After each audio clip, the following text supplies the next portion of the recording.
கர்த்தருடைய பரிசுத்த ஸ்தோத்திரம் உண்டாவதாக.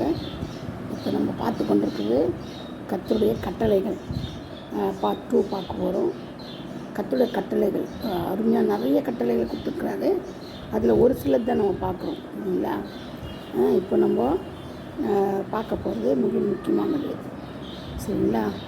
யாத்ராகமம் 20:23 சொல்லப்பட்டிருக்குது, நீங்கள் எனக்கு ஒப்பாக வெள்ளி பொன்னினாலே தெய்வங்களையும் உங்களுக்கு உண்டாக்க வேண்டாம். கர்த்தரின் கட்டளைகளை மீறியதால் புறஜாதிகளிடம் ஒப்பு கொடுத்தார். கர்த்தருடைய கட்டளை மீறதுனால்தான் புறஜாதிகளுக்கு நம்ம என்ன செய்யறது, ஒப்பு கொடுக்குறாரு.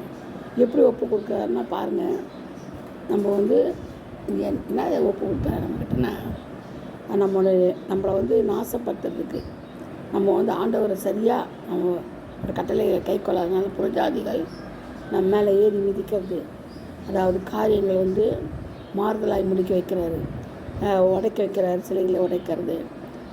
நம்ம ஜீசஸ் படம்லாம் வைக்கிறோம்ல, சிலைகள் மாதா அந்த மாதிரி சிலைகள்லாம் வைக்கிறோம் இல்லையா.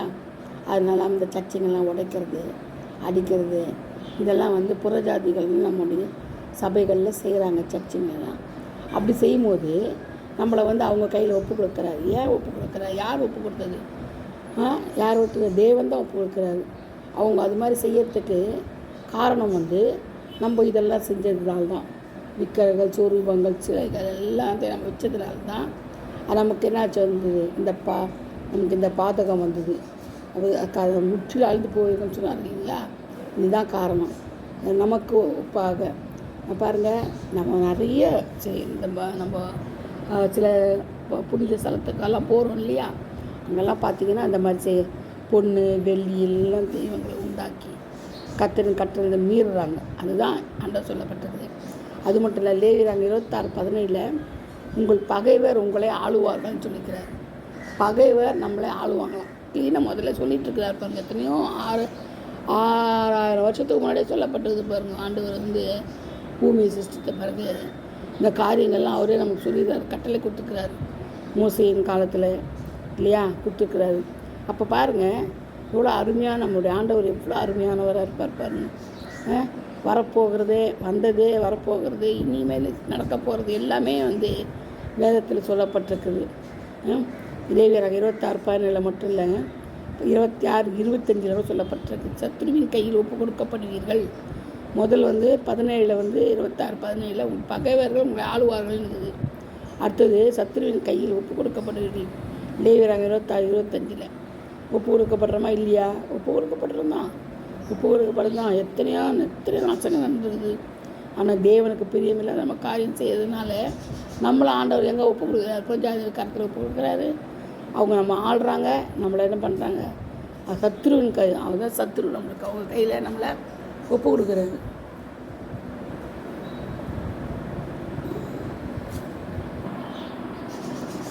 கர்த்தர் ஸ்தோத்திரம். இப்போ பார்க்கலாம்.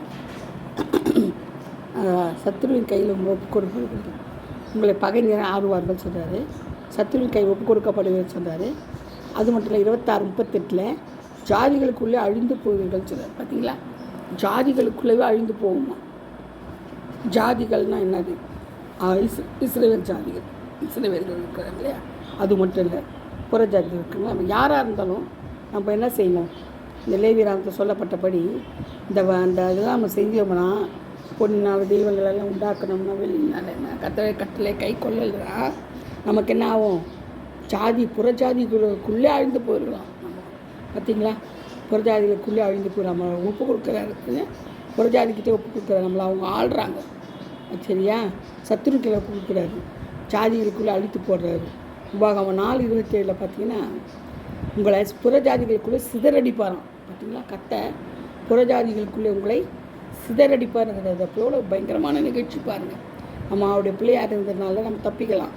ஆனால் அவர் கட்டளையை கை கொள்ளலைன்னா, அவர் சொன்னபடி நம்ம செய்யலைன்னா, அவர் ஆலோசனையின்படி நம்ம செய்யலைன்னா நமக்கு அது என்னது?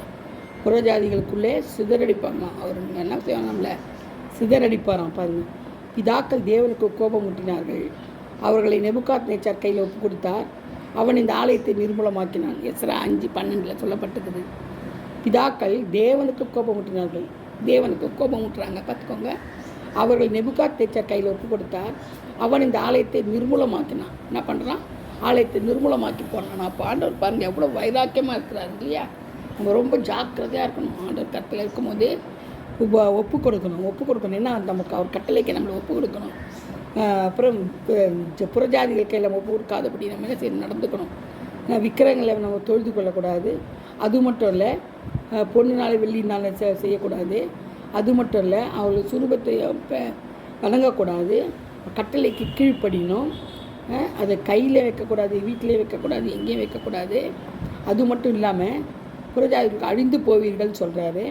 நேபுகாத்நேச்சார் புறஜாதியாக இருந்தானே, அதனால் அவன் என்ன கேட்டான், வரான் என்ன பண்ண ஆலயத்தை நிர்மூலமாக்கினான். பாருங்கள், எஸ்ரா 5:12 பயங்கரமாக சொல்லியிருக்கிறார். இப்போ கூட ஆலயங்கள்லாம் நிர்மூலமாக்கப்படுது. அப்போ எத்தனை நேபுகாத்நேச்சார் வருவாங்கன்னு பார்த்துக்கோங்க. கோபமுட்டினாலாம் பிதாக்கள் தேவனுக்கு கோபமுட்டினார்களாம். தேவனுக்கு கோபமுட்டினால அவர்கள் நேபுகாத்நேச்சார் கையில் ஒப்பு கொடுத்தா.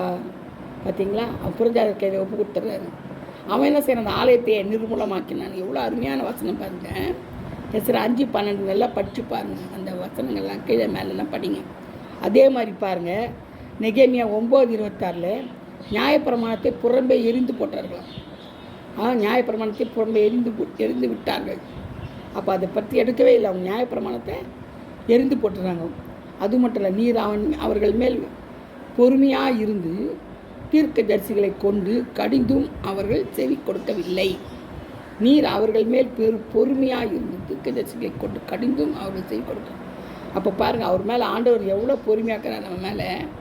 நம்ம மேலே அவ்வளோ பொறுமையாக இருந்து நம்ம தீர்க்கதரிசிகளை கடிந்து கொண்டோம், அவர்கள் செவி கொடுக்கவில்லையா. அப்போ பாருங்கள், நெகேமியாவில் 9:26, 9:30 சொல்லப்பட்டிருக்குது.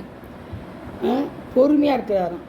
அது மட்டும் இல்லாமல் தீர்க்கதரிசிகளை கொண்டு கடிந்து சொல்லிக்கிறார். நம்மகிட்ட கடிந்து சொல்லியிருக்கிறார். அப்போ கூட நம்ம என்ன செய்யலாம், அவர்களுக்கே செவி கொடுக்கவில்லை. இதான் காரணம். சரிங்களா, நம்ம என்ன செய்யணும், எல்லாவற்றுக்கும் நம்ம என்ன செய்யணும், ஆண்டவரை பற்றி கொள்ளணும். இல்லைன்னா நம்ம புறஜாதிகள் ஒப்பு கொடுப்பார், நிர்மூலமாக்குவார், அழிந்து போவீர்கள் சொல்லப்பட்டிருக்குது. நமக்காக தீர்க்கதரிசிகளை கடிந்திருக்கிறாங்க. அவர் மேல் பொறுமையாக இருந்து பார்த்துருக்குறார். நம்ம மேலே அவர் ரொம்ப பொறுமையாக இருக்கிறார். நம்ம நியாயப்பிரமாணத்தோடு இருந்து போட்டோம். ஆனாலும் அவர் என்ன செய்யலாம், நம்மளை அழிவுக்கு விலக்கி மீட்டுக்கொள்வார். கட்டாயமாக நம்ம கேட்கணும். இதெல்லாம் நம்முடைய பாவங்கள், நம்முடைய பாவங்கள். இந்த பாவத்திலிருந்து ஆண்டவரே எங்களை விடுதலையாக்குங்கப்பா. இந்த மாதிரி தேசத்தின் நன்மை நாங்கள் புசிக்கணும்ப்பா. பகவர் கலந்து ஒப்பு கொடுக்காதபடி எங்களை மீட்டுக்கொள்ளுங்கப்பா. ஜாதி காரிக்குள்ளே நாங்கள் அழிந்து போகக்கூடாதுப்பான்னு சொல்லிட்டு நம்ம என்ன செய்யணும், அவரை பற்றி கொள்ளணும். அப்போ தான் புறஜாதி கையில் எங்களை ஒப்பு கொடுக்காதீங்கப்பா, புறஜாதிகளை எங்களை ஒடுக்கக்கூடாதுப்பா அப்படின்னு சொல்லி எங்களை நிர்மூலமாக்கக்கூடாது ஆண்டவரே அப்படின்னு சொல்லி நம்மளை அவங்க கையில் ஒப்பு கொடுக்கும்போது நம்மளை ஆண்டவர் என்ன செய்கிறாரு, போதித்து வழிநடத்தினார். கர்த்தர் தாமே இந்த வார்த்தைகளை ஆசீர்வதிப்பாராக, பாதுகாப்பாராக. ஆமென். அல்லேலூயா. Praise the Lord. God bless you all.